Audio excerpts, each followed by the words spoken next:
Rotan. Changement complet de côté pour aller trouver Goussev. Nouveau centre signé Nechmachny. Voilà l'ouverture du score. Et ben Shevchenko, il n'aura pas eu besoin de toucher beaucoup de ballons. C'est peut-être l'un de ses tout premiers. Mais il est au fond, vous l'aviez dit Samuel tout à l'heure. 31e minute de jeu. Il n'aura pas besoin de beaucoup d'occasions, Andrei Shevchenko, pour la mettre au fond. C'est fait.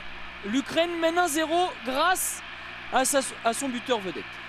Oui, et pour une fois que les latéraux s'étaient engagés, hein, l'action est partie à gauche où il y a eu un dédoublement et ils ont renversé le jeu. Et c'est le latéral droit, Tkatchenko, qui est venu apporter un soutien offensif à Goussev sur le côté droit. Et il a fait un bon centre. Et puis après, il y a la qualité, le timing de Shevchenko, ça on le connaît, hein, qui a mis belle tête croisée. Et regardez l'apport hein, du latéral droit qui a bien enveloppé ce ballon. Il s'impose physiquement et il a la lucidité de mettre la balle juste là où il faut. Hein. Tête croisée.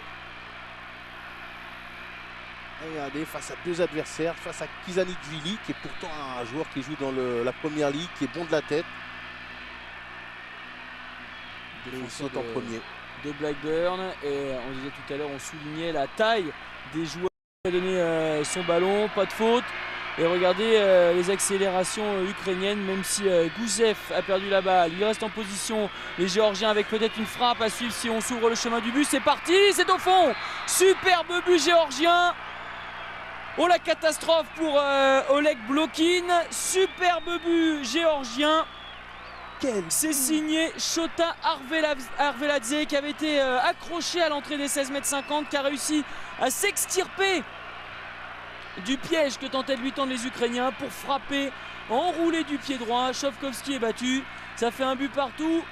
Et on est à la 37e minute de cette première période. Ah, il y a tout le travail de l'avancante de haut but, il y a tout le travail. Regardez comment il résiste à la charge de Goussim. Après, il est lucide, il y a la technique, il enroule bien le ballon. Bah, ça, c'est à voir pour tous les avant-centres. Hein. Dans un premier temps, dos au but. Après, on s'est débarrassé de son adversaire direct. On regarde le positionnement du gardien. Et puis bon, techniquement, tout est bien fait. Et belle égalisation pour les...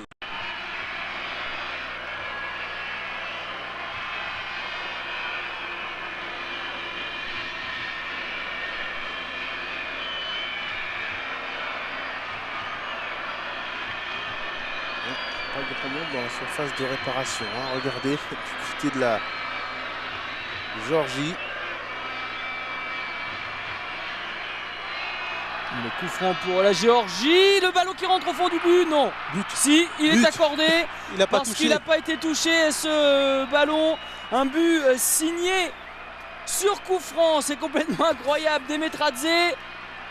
Au moment où la Géorgie était en train de perdre pied dans cette rencontre, au moment où la Géorgie était dominée par l'Ukraine, c'est un coup franc incroyable que vient de mettre au fond Giorgi Demetradze pour permettre à son équipe de mener 2-1. On n'est pas encore à l'heure de jeu dans cette rencontre.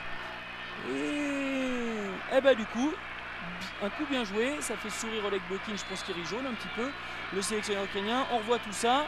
De toute façon, il n'y aura pas de hors-jeu quoi qu'il arrive, parce que même sur le départ du ballon, même s'il avait touché cette balle, le joueur géorgien, il n'était pas hors-jeu au départ de cette balle.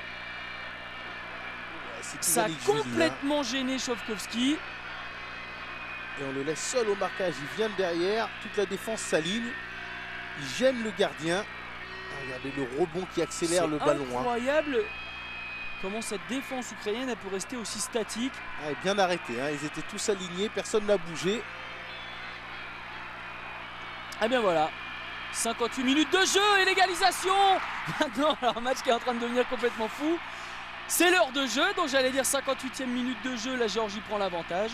61e minute de jeu, l'Ukraine revient à égalité de son adversaire du jour. Un match, voilà, un match c'est du n'importe quoi. C'est sans doute ce que semble dire Oleg Blokin. C'est allé très vite, c'est venu d'un coup franc aussi côté gauche.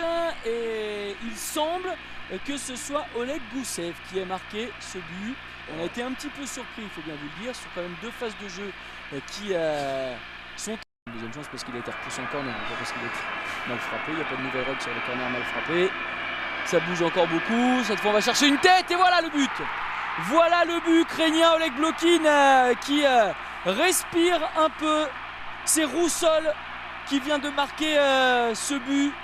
C'est Roussol qui permet à l'Ukraine de mener 2-1. L'Ukraine qui mène pour la deuxième fois dans cette partie après avoir ouvert le score à 1-0, après avoir été reprise à un but partout. L'Ukraine avait été menée 2-1, puis 2-2. Cette fois, c'est 3-2 grâce au défenseur Andriy Roussol. On ne voit pas à l'écran. Il est à la lutte avec Kankavia et regardez, il prend l'avantage. Il est plus puissant, plus fort, plus décidé. C'est ça le jeu de tête, hein. C'est la détermination.